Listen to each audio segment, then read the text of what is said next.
ये कहानी बहुत लंबी 700 शब्द होगी, इसलिए इसे अध्यायों में विस्तार से लिखा जाएगा। मैं इसे अध्याय दर अध्याय आपके सामने प्रस्तुत करूंगा। संघर्ष ही जीवन है। अध्याय 1, जल की ओर पहला कदम। अंधेरी रात थी। अरुण अपने घर के आंगन में चुपचाप बैठा था। उसकी आंखों में एक अजीब सी बेचैनी थी। उसके पिता आचार्य सोमदेव चाहते थे कि वह एक महान विद्वान बने, लेकिन अरुण का मन वैदिक कर्मकांडों में नहीं लगता था। उसे लगता था कि जीवन में कुछ और भी है, कुछ ऐसा जो शास्त्रों में नहीं लिखा गया। क्या सच में केवल यज्ञ, मंत्र और अनुष्ठान ही जीवन का उद्देश्य है? उसने खुद से सवाल किया। वह कई दिनों से सुन रहा था कि भगवान बुद्ध पास के वन में ठहरे हुए हैं। उनके विचारों ने हजारों लोगों का जीवन बदल दिया था। अरुण ने तय कर लिया कि वह भी बुद्ध से मिलने जाएगा। उस रात जब पूरा गांव सो रहा था, अरुण चुपचाप अपने घर से निकल पड़ा। जंगल की ओर बढ़ते हुए उसके दिल में डर था, लेकिन एक अजीब सा रोमांच भी था। जंगल में घुसते ही ठंडी हवा ने उसका स्वागत किया। हर ओर अंधेरा था, झिंगुरों की आवाजें गूंज रही थी। अचानक झाड़ियों में किसी चीज की सरसराहट हुई। अरुण का दिल जोर से धड़कने लगा। तभी एक भेड़िया सामने आ गया। उसकी आंखें अंधेरे में चमक रही थी। अरुण घबराया लेकिन भागा नहीं। उसने ध्यान से भेड़िए को देखा। भेड़िया कुछ देर उसे घूरता रहा और फिर झाड़ियों में गायब हो गया। अरुण ने राहत की सांस ली और आगे बढ़ गया। पहला शिक्षक सुबह होते होते अरुण बहुत थक चुका था। वह एक बड़े पीपल के पेड़ के नीचे बैठ गया। तभी उसने देखा कि एक वृद्ध सन्यासी वहां ध्यान मग्न बैठे हैं। कौन हो तुम? सन्यासी ने आंखें खोले बिना पूछा। मैं सत्य की खोज में हूं, बुद्ध की शिक्षाओं को सुनने जा रहा हूं, अरुण ने उत्तर दिया। वृद्ध सन्यासी मुस्कुराए। सत्य की खोज आसान नहीं है। ये एक लंबी यात्रा है, जिसमें सबसे पहले तुम्हें अपने शरीर और मन को साधना होगा। उन्होंने अरुण को कुछ महत्वपूर्ण बातें सिखाई। स्वस्थ शरीर ही सच्चे ज्ञान की नींव है। यदि शरीर दुर्बल होगा तो मन स्थिर नहीं रह सकता।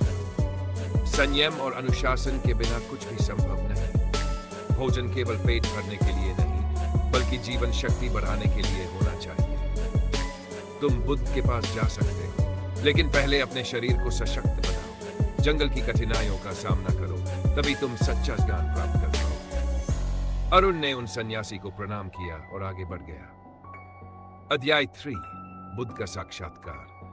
कुछ दिनों की कठिन यात्रा के बाद अरुण अंततः बुद्ध के आश्रम में पहुंचा। वहां कई लोग बैठे थे जो ध्यान में लीन थे। बुद्ध शांत थे।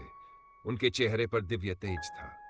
जब उनकी दृष्टि अरुण पर पड़ी तो उन्होंने मुस्कुराते हुए पूछा, क्यों आए हो वत्स? मैं सत्य की खोज में हूं भगवान, अरुण ने विनम्रता से उत्तर दिया। बुद्ध ने कहा, यदि तुम सत्य की खोज में हो तो पहले अपने मन की अशुद्धियों से संघर्ष करो। तुम्हारा सबसे बड़ा शत्रु बाहर नहीं, बल्कि तुम्हारे भीतर है। अरुण को यह सुनकर अचंभा हुआ। मुझे क्या करना होगा?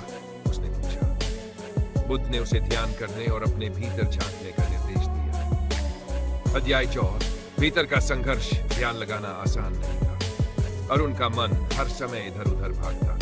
कभी उसे बचपन की यादें आती, कभी पिता का क्रोध, तो कभी भविष्य की चिंता। लेकिन उसने हार नहीं मानी। उसने बुद्ध के बताए अनुसार सांसों पर ध्यान देना शुरू किया।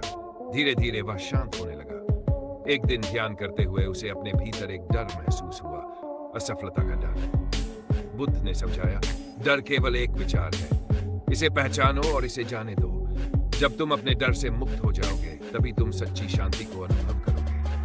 अरुण को यह बात समझ में आ गई। उसने निश्चय कर लिया कि वह किसी भी कठिनाई से पीछे नहीं हटेगा। अध्याय 5, अंतिम परीक्षा। बुद्ध ने उसे एक आखिरी परीक्षा दी।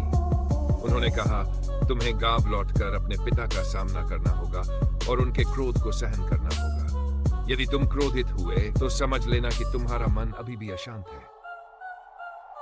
अरुण गांव लौट आया। पिता ने उसे देखते ही डांटा, तू कहां चला गया था? तूने परिवार का अपमान किया। लेकिन अरुण शांत था।